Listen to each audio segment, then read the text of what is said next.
Sean ustedes bienvenidas y bienvenidos a Charlas y Notas, podcast de Demilente TV, una red de podcasts para los amantes del podcasting, en el lugar donde te encuentres y con el tiempo que dispongas. Conéctate con nosotros a Charlas y Notas. Soy Félix Alarcón Rey y les invito en esta oportunidad a escuchar este tema bien interesante, crítica de jazz, con Luis Carlos Muñoz Sarmiento, quien es escritor, periodista, locutor, realizador, crítico literario de cine y de jazz, catedrático, conferencista, corrector de estilo, traductor, columnista del Espectador, escritor en Portal Rebelión, corresponsal en Colombia de varios medios de prensa a nivel internacional, invitado por universidades de otros países como ponente a congresos, ganador de menciones de honor, autor de ensayos sobre cine, música y literatura, autor de varios libros y por encima de todo, lector. Siguiendo con nuestras charlas, hoy un tema muy interesante.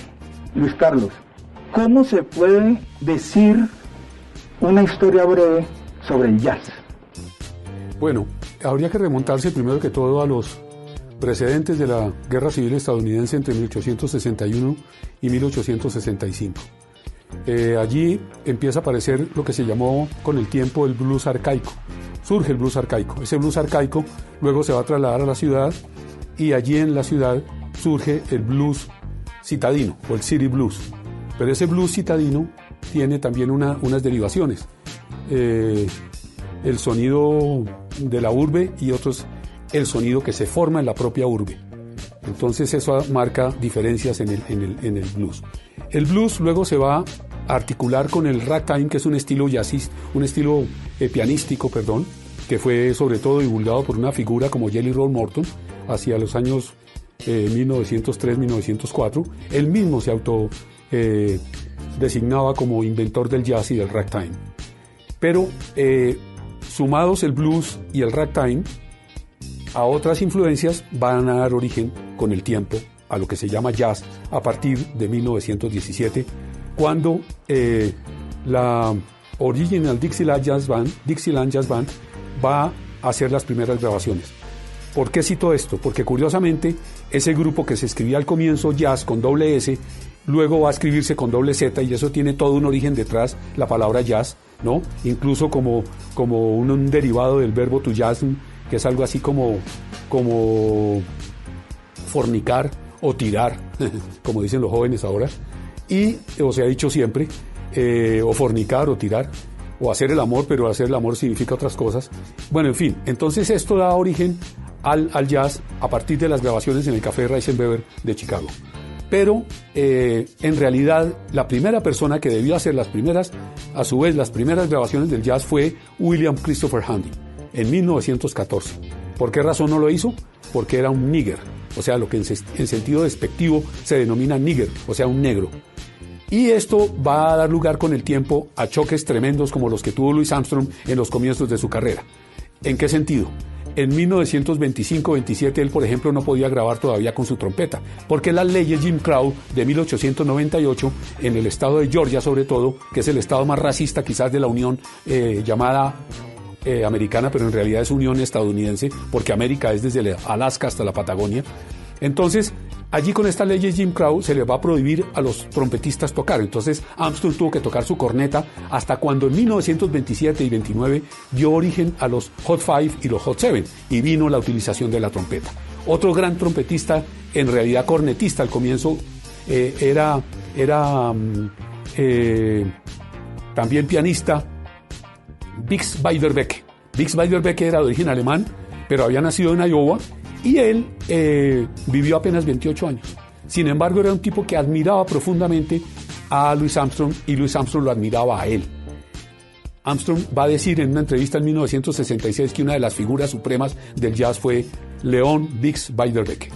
Entonces es muy interesante porque este tipo fue una persona que apenas con 28 años dejó una carrera inestimable en términos de resultados artísticos, y sus toques con la orquesta de Frankie Trumbauer, por ejemplo, son memorables. Entonces ahí está también demostrado que fue otra persona que se subestimó, que fue maltratada y que hizo que la historia del jazz fuera dando de golpe en golpe, fuera surgiendo.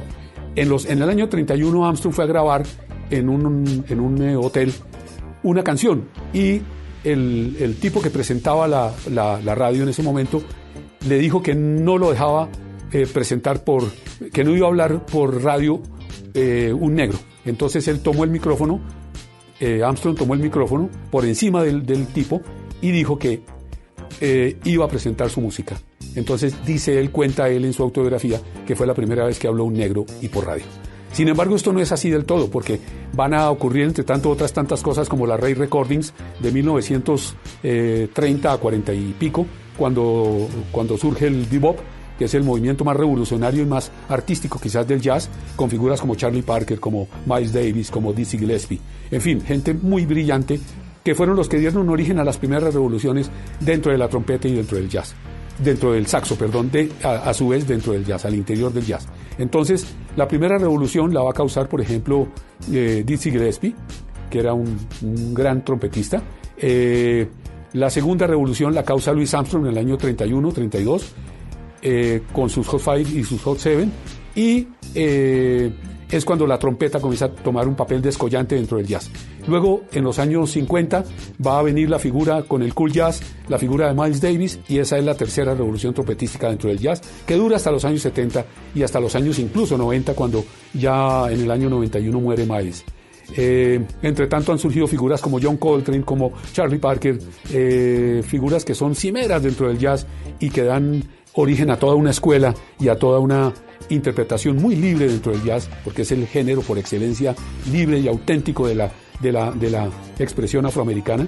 Es una palabra que viene derivada en realidad, el rock and roll, por ejemplo, viene derivado del rhythm and blues, y la palabra jazz sería una palabra, como dice alguien por ahí, de hombre blanco, lo dice Nina Simone. Ella prefiere hablar de música clásica negra, ¿no? Eso es una belleza. Entonces hay que darle el crédito a Nina Simone, porque ustedes saben que dentro de la historia del jazz las mujeres también han sido muy opacadas, porque todos los medios artísticos, todos los medios científicos han sido resultado de una tendencia y de un sesgo patriarcal y machista a través de la historia. Entonces solo hasta ahora se empieza a saber que personas, por ejemplo, como Alice Guy Blanchet, es una de la primera figura del cine. No son los hermanos Lumière ni los hermanos Skladanowski, que son anteriores a los Lumière, ni un poco de gente más. Entonces, fíjate lo interesante, Félix, cómo toda esta historia se va uniendo, porque a la larga todo está relacionado, todo está dentro del cosmos, todo está dentro de un rizoma universal que está articulado por debajo de la tierra. Las raíces de los árboles no son más que rizomas biológicos que se transforman también en rizomas en la mente humana. Los rizomas son las neuronas. Es la transmisión sináptica, lo que hace que nosotros nos comuniquemos. Eso es lo que permite e impide a su vez que nos dé Alzheimer. Mientras las neuronas estén reproduciéndose y conectadas debidamente con toda su anarquía natural, estamos salvados. Entonces, esa historia del jazz va a tener un pequeño interregno feliz o más o menos agradable en los años 50, cuando ya surgen las emisoras negras.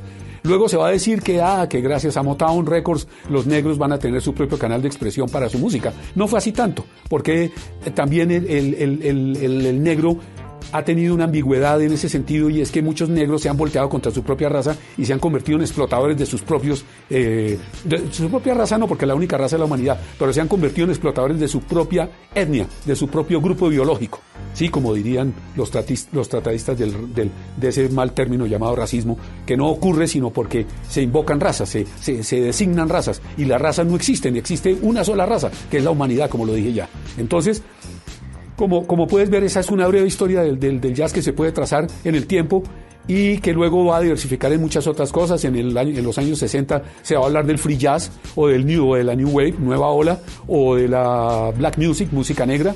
Y todo esto son sinónimos de una música que en realidad es negra por excelencia, y que tiene un alto contenido político, ¿no? Lo decía Archie Shepp, el jazz tiene una tendencia natural a la política porque somos víctimas de una sociedad blanca que nos ha explotado, nos ha maltratado y nos ha ultrajado a través de la historia. Entonces, en esa medida, y yo no quiero aquí pecar, como dicen algunos críticos franceses, de negrólatra, porque a todo el que tiene afinidad con los negros se le dice negrólatra, según los franceses, que son los que se creen a su vez dueños de la cultura y riñen con los gringos por ser también los padres de la cultura mundial. Entonces fíjate cómo es de complejo el tema, pero quisiera como dejarlo por ahí para simplemente que las personas que están escuchándonos y viéndonos puedan sacar sus conclusiones y puedan pensar un poco hacia adelante, leer, documentarse y darse cuenta de que esto es bien complejo y de que hay que leer muchos libros sobre jazz, empezando por el libro de Marshall Stearns, uno de los libros paradigmáticos sobre el tema.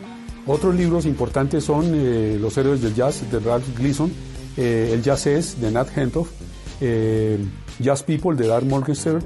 Está también La historia del jazz de New Orleans al Jazz Rock, de Joachim Behrendt, el crítico alemán, para el Fondo de Cultura Económica, y otros tantos libros más que por ahora sería muy difícil citar. Son muchos, son más de 20, 25 libros que podría uno citar que contienen historias del jazz muy ejemplificantes. Amigos, una breve historia del jazz en nuestras charlas con Luis Carlos Muñoz Sarmiento.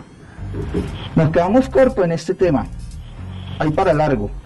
A ustedes, les queda a ustedes para que investiguen, piensen y mediten sobre el tema. Es que yo vengo investigando desde 1986 sobre el jazz, Félix, por eso digo yo lo del tiempo. No es por hacerle énfasis a la gente en una idea así como gaseosa, sino concreta, que es lo que eso implica, porque si uno va a hablar de crítica de jazz, pues tiene que tener una gran cantera bibliográfica y sobre todo oír mucho la música, oír mucho jazz para poder llegar a algunas pequeñas conclusiones sobre un género tan amplio, tan complejo y tan difícil de abordar. Amigas y amigos, gracias por escuchar nuestro podcast, deseando que haya sido una charla gratificante y enriquecedora. Hasta pronto.